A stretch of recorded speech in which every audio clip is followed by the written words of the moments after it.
An explosive account from inside the 2016 Trump campaign that is new, rocking the White House tonight.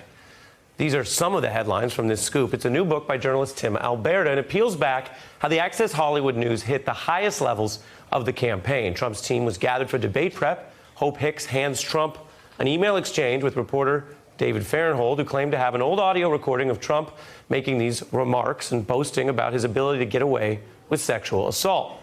Then Trump responds, "This doesn't sound like me." Reince Priebus says this is really, really bad.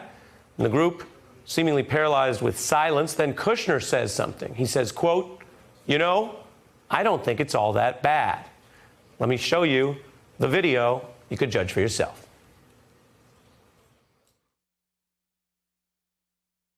I moved on her, and I failed. I'll admit it. Whoa. I did try and her. She was married. I moved on her like a but I couldn't get there. You know, I'm automatically attracted to beautiful. I just start kissing them. It's like a magnet. You just kiss. I don't even wait. And when you're a star, they let you do it.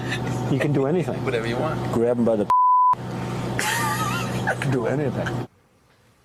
That was Trump on tape. Then there was the Trump campaign's defense. Republicans at the time pushed back, and this account dredges some of that up in more detail. Paul Ryan disinvited Trump from a rally in Wisconsin.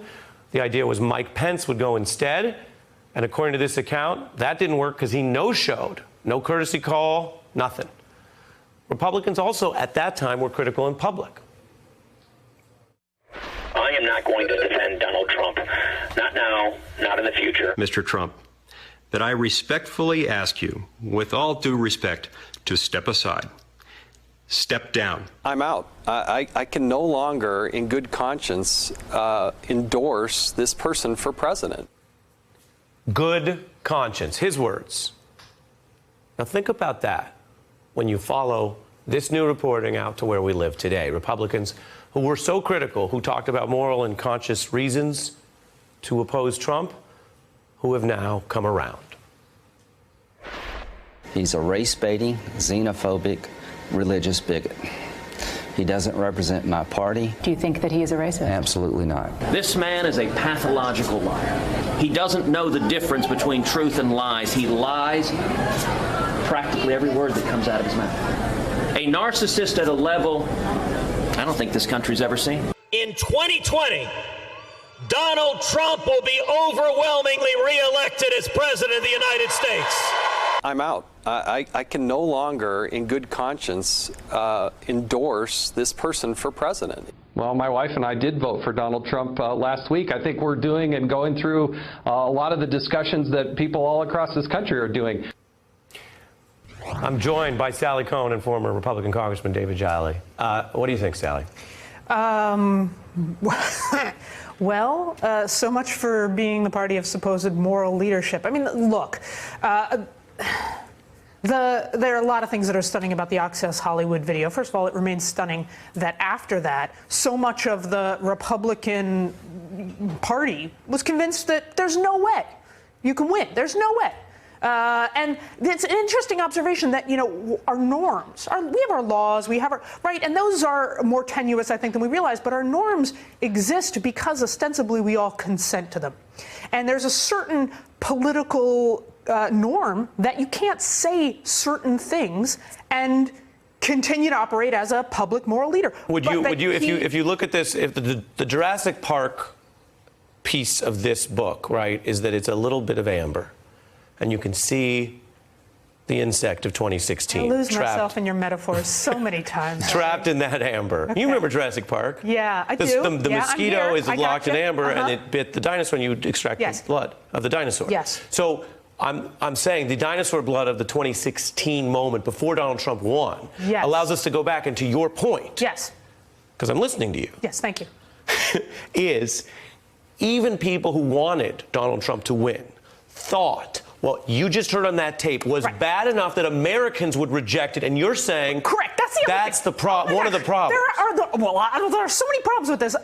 One is that no one was actually concerned with the offensiveness of the statement, but rather that it made him politically untenable. Now, mind you, they were neither offended nor thought it was politically untenable when he called Mexicans rapists and drug dealers, when he mocked disabled journalists. Like, none of that was disqualifying for them, but somehow this was. And yet Trump understands two things phenomenally well. One, that our norms are in fact subject to our consent, and so he no longer consents to them, therefore they don't have the same pull on him. That's troublesome. And two, that we have an incredibly short attention span, and it's worth noting that it was less than an hour after the Access Hollywood tapes came out that WikiLeaks started dumping those emails from Podesta. A timeline that we only know because it was confirmed in the Mueller report. David, your view of all of the above? Yeah, the moral failing in this is not that we had a political leader that espoused these sentiments, but that half of the nation embraced them. For me, Ari, this was a personal journey. I was in office. This was my last year in office. I had actually called on Trump to drop out of the race in 2015, nearly a year before this. I never came around to him. But the part that from Tim Alberto's reporting that really speaks to me and that has me relive this moment is Paul Ryan goes ahead and he goes to this Wisconsin Brats and Brews annual rally that Trump was supposed to appear at. Ryan had disinvited him. Ryan gives the speech instead, and Ryan gets booed by the Republicans in the crowd because they wanted Trump.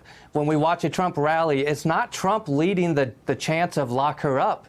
It's everybody in the arena chanting lock her up. This is a mirror upon ourselves for where the nation is today. 50% of the nation has embraced this. And yes, as we hold Donald Trump accountable. 46% of registered sure, voters. 46. But you do understand, I mean, this man got elected president because the American people, roughly half, call it 46%, enough people to give him the Electoral College said, we're okay with this. This is a much deeper rooted problem than Donald Trump, unfortunately.